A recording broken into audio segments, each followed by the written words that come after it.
청취자 여러분, 안녕하세요. 보내주신 자료들을 깊이 있게 파고드는 시간입니다. 안녕하세요. 와, 이번에는 정말 창세기부터 복음서까지 성경의 핵심을 관통하는 방대한 자료들을 보내주셨어요. 내 양이 상당했죠.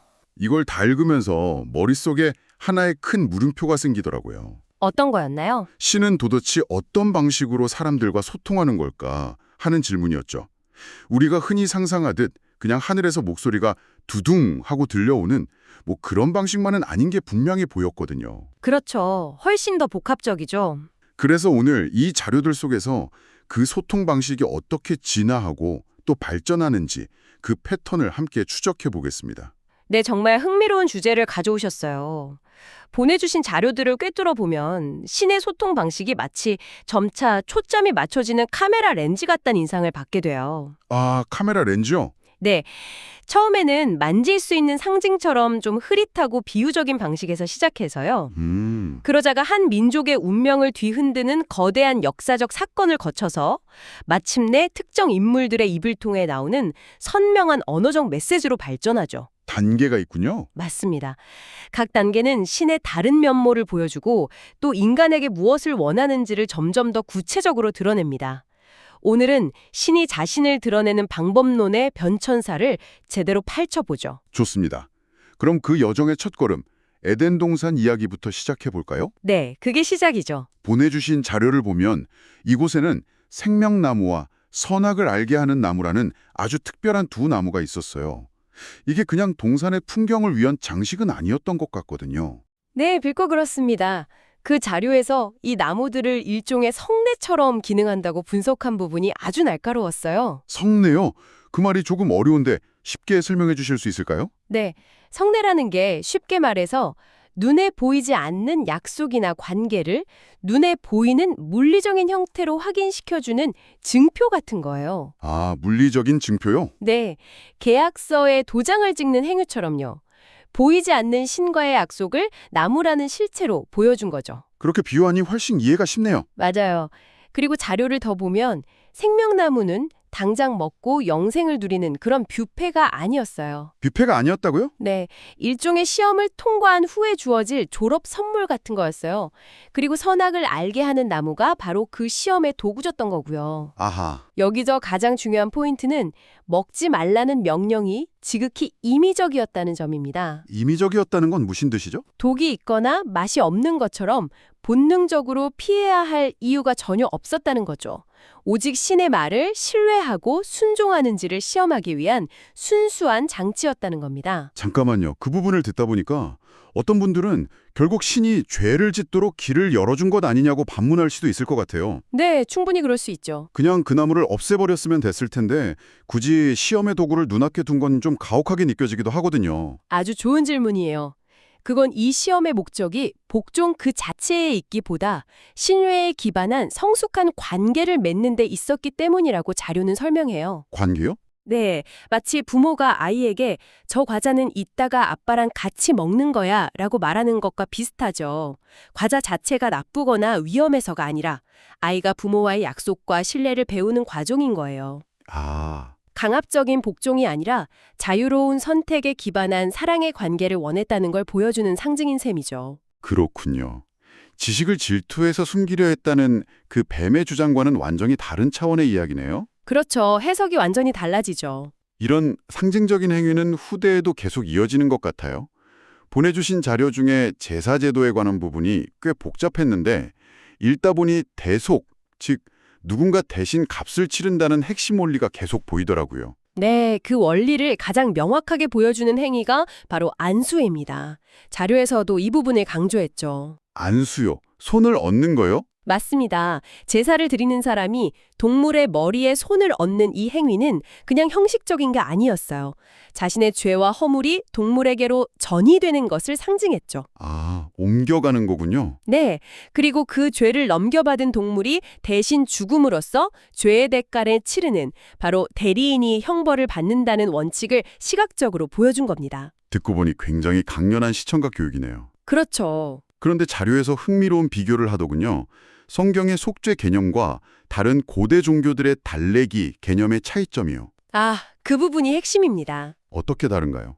이교도들의 제사는 변덕스럽고 화가 난 신의 기분을 풀어주기 위한 뇌물에 가까웠어요.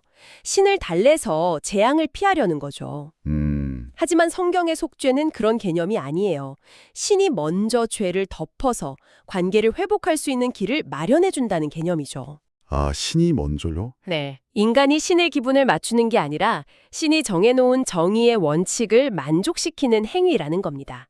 신의 변덕스러운 감정이 아니라 그의 공의로운 성품에 기초하고 있다는 점에서 근본적인 차이가 있어요. 알겠습니다. 에덴의 나무나 제사제도 같은 상징들이 일종의 기초 문법을 가르쳐준 셈이군요. 맞아요. 신뢰, 죄, 대속 같은 핵심 개념들 말이죠. 그럼 이제 이 문법을 가지고 신이 역사라는 거대한 캔버스에 직접 그린 그림을 볼 차례인 것 같습니다. 보내주신 자료의 심장부, 바로 출애굽 사건이죠. 정말 멋진 전환이네요. 맞습니다. 출애굽은 이스라엘이라는 민족에게 신이 어떤 분인지 자기소개를 하는 결정적 사건이었어요. 자기소개라니 재밌네요. 십계명이 나는 온 세상을 창조한 신이다 라고 시작하지 않잖아요. 아, 그렇죠. 나는 너를 이집트 땅 종되었던 집에서 인도하여 낸 네 하나님 여호와니라로 시작하는 이유가 바로 여기에 있습니다. 아, 추상적인 창조주가 아니라 너희를 위해 역사에 개입하고 구원하는 구체적인 행동가로서 자신을 정의하는 거죠. 그 과정에서 신의 적이 어떤 모습으로 다뤄지는지도 굉장히 흥미로웠어요.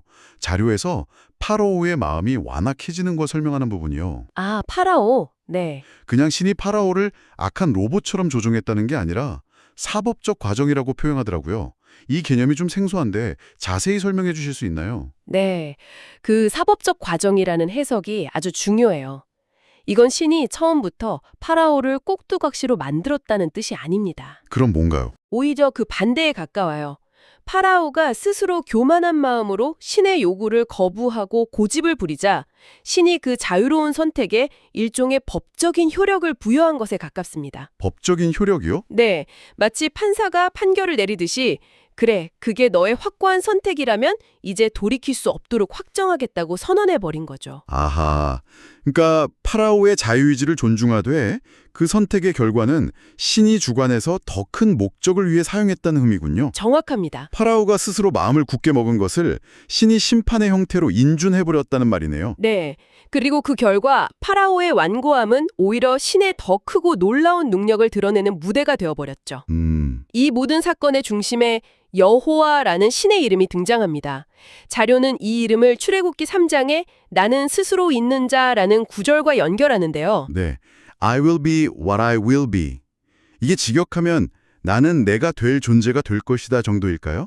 어떤 특별한 의미를 담고 있나요? 그건 단순히 나는 존재한다라는 철학적인 선언을 넘어서는 의미를 가져요. 어떤 의미죠? 외부의 어떤 압력이나 조건에도 구애받지 않고 오직 스스로의 뜻과 성품에 따라 행동하는 신의 주권적 자기 결정권을 선포하는 말이에요. 주권적 자기 결정권. 네, 나는 내 약속을 지키고 싶을 때 지킬 것이고 그 누구도 나를 막을 수 없다는 선언이죠.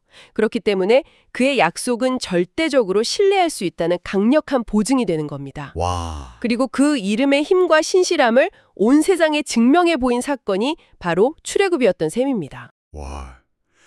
상징으로 배웠던 신뢰라는 개념이 출애굽이라는 거대한 역사적 사건을 통해 압도적인 스케일로 증명되는군요. 그렇죠.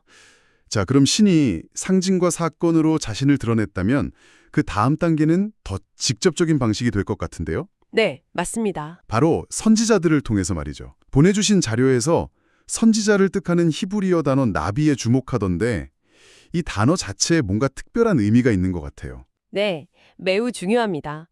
자료는 나비를 선견자 같은 단어와 흥미롭게 대조해요. 선견자랑은 어떻게 다른가요? 선견자는 보통 신비로운 환상을 수동적으로 보는 사람이라는 뉘앙스가 강합니다. 하지만 나비는 신을 위해 능동적으로 말하는 사람, 즉 대변인이라는 의미가 훨씬 강해요. 아, 능동적인 대변인이요? 네, 이 칭호는 선지자가 단순히 미래를 맞히는 점쟁이가 아니라 신의 뜻과 계획을 설명하고 해석하기 위해 공식적으로 권위를 부여받은 메신저라는 점을 분명히 합니다. 신의 소통 방식이 훨씬 더 언어적이고 직접적으로 변했다는 걸 보여주는 상징적인 단어죠. 나비, 즉 능동적인 대변인이라고 하셨는데 여기서 궁금한 점이 생겨요. 그들도 결국 사람이잖아요. 그렇죠. 신의 메시지를 전달하면서 자기 생각이나 감정 혹은 정치적인 입장이 섞여 들어갈 위험은 없었을까요? 굉장히 현실적인 질문이네요. 물론 그런 위험은 항상 존재했죠. 그 권위의 문제를 자료에서는 어떻게 다루고 있나요? 그래서 자료들을 보면 진짜 나비와 가짜를 구별하는 기준들이 제시돼요. 예를 들어 그가 한 예언이 실제로 이루어지는지, 그리고 그의 메시지가 이전의 출애굽을 통해 계시된 신의 성품과 일치하는지, 이런 것들이 중요한 판단 기준이었습니다. 검증 장치가 있었군요. 네, 신의 대변인이라면서 탐욕을 부리거나 백성들을 안심시키기 위해 무조건 다 잘 될 거야 라는 식의 메시지만 전하는 사람은 가짜로 간주되었죠. 권위와 책임이 함께 따랐던 겁니다. 그렇군요. 공식 대변인에게는 그만큼 엄격한 검증 과정이 있었네요. 맞습니다. 자, 그럼 수많은 선지자들이 신의 대변인 역할을 했다면 이 흐름의 정점에는 누가 있을까요? 보내주신 복음서 자료는 예수의 시험을 다루고 있는데 이걸 단순히 개인적인 고뇌가 아니라 궁극의 메신저로서의 공식적인 시험으로 규정하고 있더군요. 바로 그 지점이 계시의 클라이맥스입니다. 자료를 읽으면서 가장 의아했던 부분이 혹시 있으셨나요? 네, 사실 솔직히 말하면 사탄의 제안들이 그렇게까지 나빠 보이지 않았다는 점이에요. 아, 그렇죠. 돌을 빵으로 만들어서 굶주림을 해결하고 성전 꼭대기에서 뛰어내려 신의 아들임을 증명하고 온 세상을 통치하며 질서를 가져오는 것, 이게 왜 죄가 되는 시험인지 처음에는 잘 와닿지 않았어요. 정확히 보셨어요. 그 제안들 자체는 본질적으로 악한 것이 아니었어요. 자료의 통찰에 따르면 특히 세상의 통치권은 실제로 메시아에게 약속된 것이었죠. 그럼 뭐가 문제였던 거죠? 죄가 되는 지점은 바로 방식에 있었습니다. 방식이요? 네, 신의 계시한 고난과 섬김, 겸손의 길을 건너뛰고 쉽고 빠른 인기 영합적인 방식으로 그 목적을 이루려는 유혹이었던 거죠. 이건 마치 과정은 무시하고 결과만 좋으면 된다는 식의 생각과 같아요. 목적은 옳았지만 수단과 과정이 틀렸다는 거군요. 바로 그거죠. 여기서 정말 소름 돋는 부분이 나오더라고요. 이 유혹에 대한 예수의 답변이 모두 신명기에서 인용되었다는 점인데요. 네, 그 수많은 책 중에서 왜 하필 신명기였을까요? 그게 바로 이 시험의 핵심을 꿰뚫는 열쇠입니다. 예수가 율법, 즉 토라의 말씀을 인용했다는 것은 스스로를 메시아니까 내 맘대로 할 거야 라는 초월적인 존재로 내세우지 않았다는 뜻이에요. 오히려 나 역시 율법 아래에 있는 한 사람으로서 기록된 말씀에 순종하겠다라는 자세를 취한 거죠. 잠깐만요. 그건 정말 의외인데요. 보통 메시아라면 자신의 권위를 내세울 법도 한데 오히려 스스로를 낮춰서 나도 율법의 권위 아래 있다고 선언한 셈이군요. 네, 맞습니다. 이건 마치 첫사람 아담이 에덴에서 실패했던 그 순종의 길을 정반대로 다시 걸어가겠다는 선전포고처럼 들리네요. 바로 그겁니다. 아담은 신의 말씀을 의심하고 자기 판단을 따르는 길을 택했지만 예수는 극한의 상황에서도 기록된 말씀을 신뢰하고 따르는 길을 택합니다. 와, 신의 계시된 뜻을 완벽하게 살아내는 궁극의 순종적 대변인이 됨으로써 그 존재 자체가 신의 성품과 뜻에 대한 최종적이고 가장 완벽한 계시가 된 것이죠. 말이 아닌 삶으로 신을 보여준 겁니다. 자, 오늘 정말 긴 여정을 함께 했네요. 이 모든 것을 용합해보면 어떤 큰 그림이 그려질까요? 에덴의 상징적인 나무에서 시작해서 죄의 전가를 보여주는 의식적인 행위, 한 민족의 운명을 가른 거대한 역사적 사건을 거쳐서 마침내 그 모든 메시지를 온전히 체현한 한 사람에게로 이어지는 길을 따라가 보았습니다. 네, 신이 자신을 점점 더 명확하고 구체적으로 드러내는 하나의 점진적인 이야기라고 정리할 수 있겠네요. 그리고 이 모든 과정은 이 자료들의 저자들에게 계시라는 것이 결코 책상에 앉아 연구하는 추상적인 정보가 아니었다는 점을 보여줘요. 정보가 아니었다고요? 네, 그것은 피와 땀이 섞인 행동이었고 강렬한 상징이었으며 한 인물의 삶 그 자체였습니다. 단순히 지식으로 아는 대상이 아니라 온 삶으로 참여하고 반응해야 하는 살아있는 실제였던 거죠.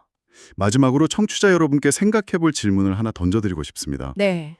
보내주신 자료 말미에 흥미로운 구절이 있었어요. 예수의 가르침 방식이었던 비유는 단순한 예시가 아니라 신이 자연세계와 영적 세계 사이에 만들어 놓은 깊은 평행관계에 기초한 영적 발견의 도구라는 내용이었죠. 아, 그 부분 인상 깊었죠. 만약 그 평행관계가 실제로 존재한다면 우리가 매일 무심코 관찰하는 어떤 자연현상 속에는 과연 어떤 영적 법칙이 거울처럼 반영되어 있을까요? 씨앗이 자라는 모습이나 물이 높은 곳에서 낮은 곳으로 흐르는 현상 속에는 어떤 더 깊은 진실이 숨어 있을지 한번 곱씹어 볼 만한 질문인 것 같습니다.